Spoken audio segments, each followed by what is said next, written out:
So here we are, ladies and gentlemen. Welcome to Magic Set Editor Modern 2's Season 2. We're here in the start of Grand Prix Mars with our first match. We've got Fluffydeathbringer facing off against Sylphiod. Now, we've had a bit of a recording software problem, so we've actually missed Game 1. We're starting right here off with Game 2. We have Fluffydeathbringer, who's up a game, so Sylph will be on the play.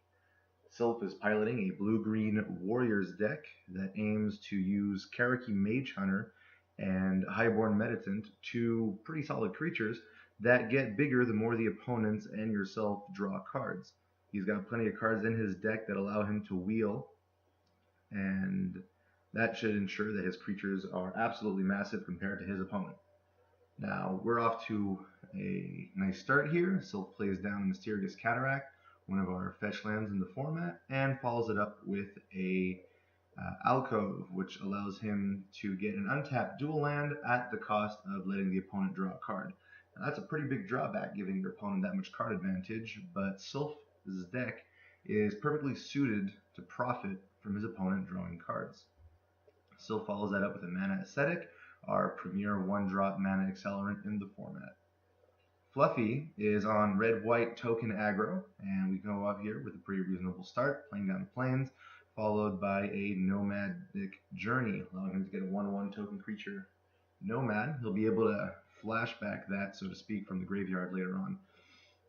Sylph follows up with an Edge of the World. It's one of our lands, enters the battlefield, each player draws a card, and you can tap it to give each player a colorless mana.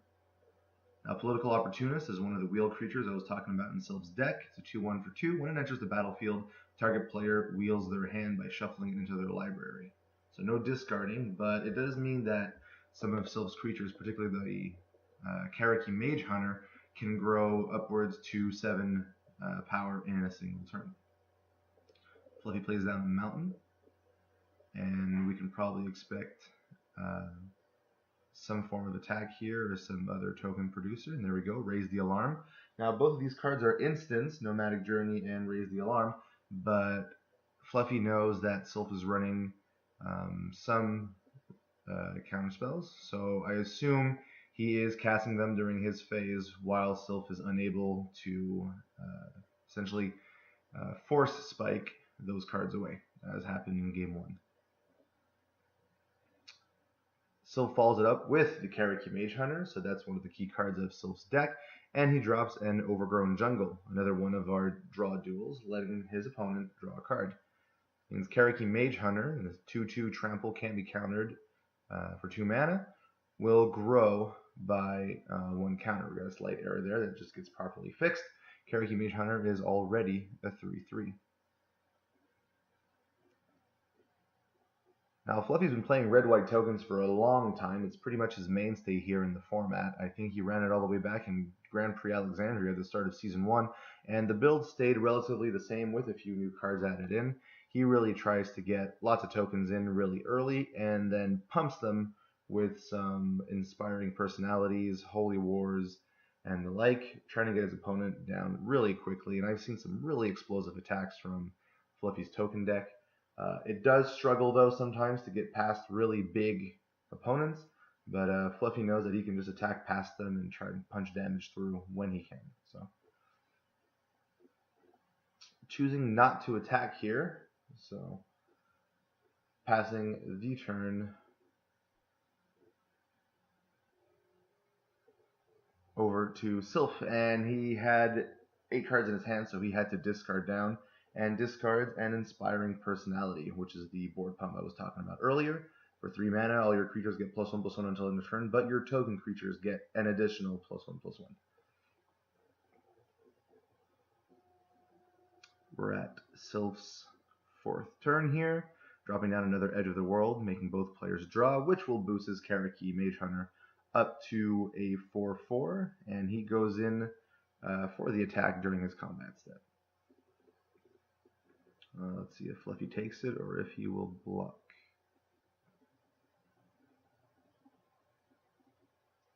A little bit of decision making there.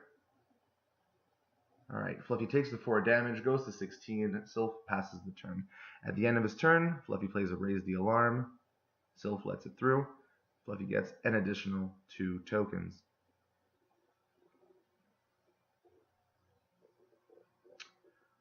Now Fluffy here with only 2 lands in play, struggling to get that mana out. Oh, luckily, here we go. One of our pain land duels. Taps for both red and white, can be fetched, but will cost you a life to tap if you do not control 2 or more basic lands, which Fluffy already does, so he will not be taking that damage.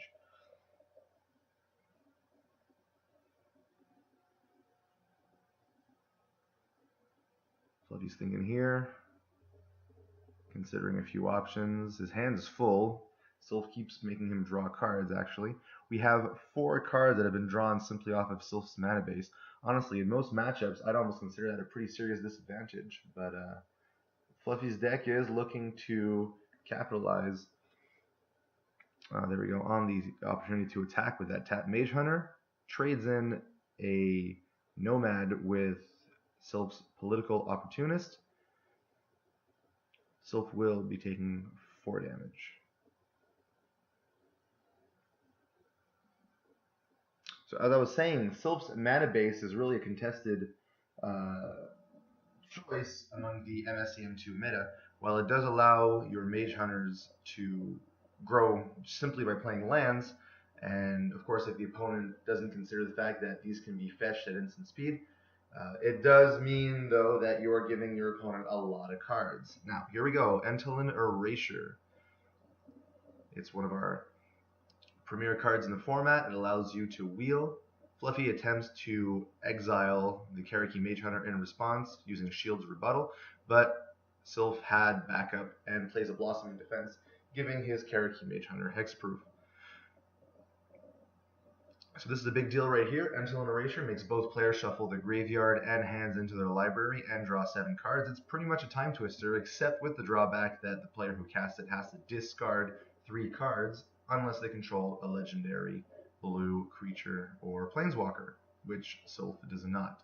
Sylph will real fuel his hand with 7 cards, as will Fluffy, which means the Cherokee Mage Hunter is going to get 7 +1/+1 counters added to him, putting him all the way at 9/9 in total power and toughness, with an additional +2/+2 from that Blossoming Defense.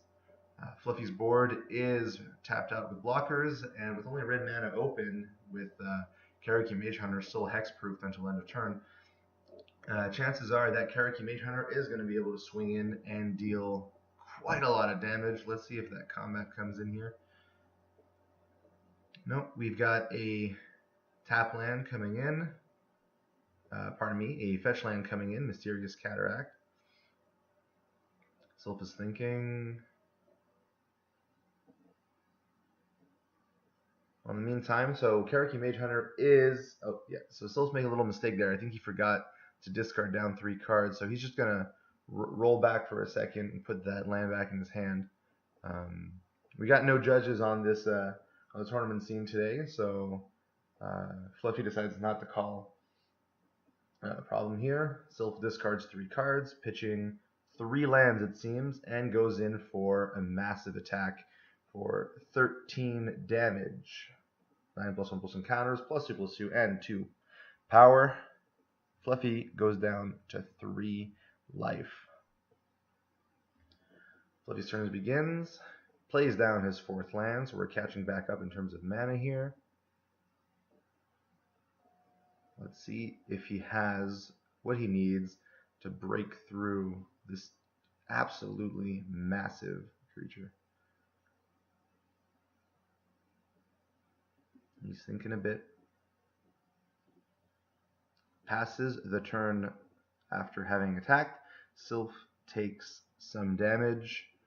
Declares an attack with his Cherokee Mage Hunter looking for lethal, but Fluffy has Hasty Intervention to prevent all damage that would be dealt to target player this turn. Now he's been able to Fabled it, which means it will transform and enchant Fluffy himself, which will give him a Setting Up Camp, which is an enchantment that every turn will give him a 1/1 soldier. I'd have to revisit the sideboards, but I assume this is a sideboard card and not a main board. Really good against dodging some lethal burn here in the format. Sylph follows up on his next turn by dropping a Snowfield Mother, one of the format's most frequently seen green creatures. It's an absolutely massive bear, 4/4/4, which gains you 4 life when it enters, and when it leaves the battlefield, you get a 2/2 green bear token. Now notice it says leaves the battlefield, doesn't say dies, so there's a lot you can do with this bear. It's an absolute beast, quite literally. There we go, setting up camp, giving Fluffy a 1/1 white soldier creature token. Sylph's board's starting to look pretty serious. Two absolutely massive creatures, but Sylph still has his mana ascetic untapped in case he needs to get rid of anything. Fluffy drops a Holy War, really strong enchantment there for 4 mana that gives 4 1/1 cleric tokens and gives, I believe, either creatures or creature tokens. Let's just verify. Yeah, creatures you control. His will gain first strike and lifelink. So that should give Fluffy a little bit of sustain here. Fluffy considers his options.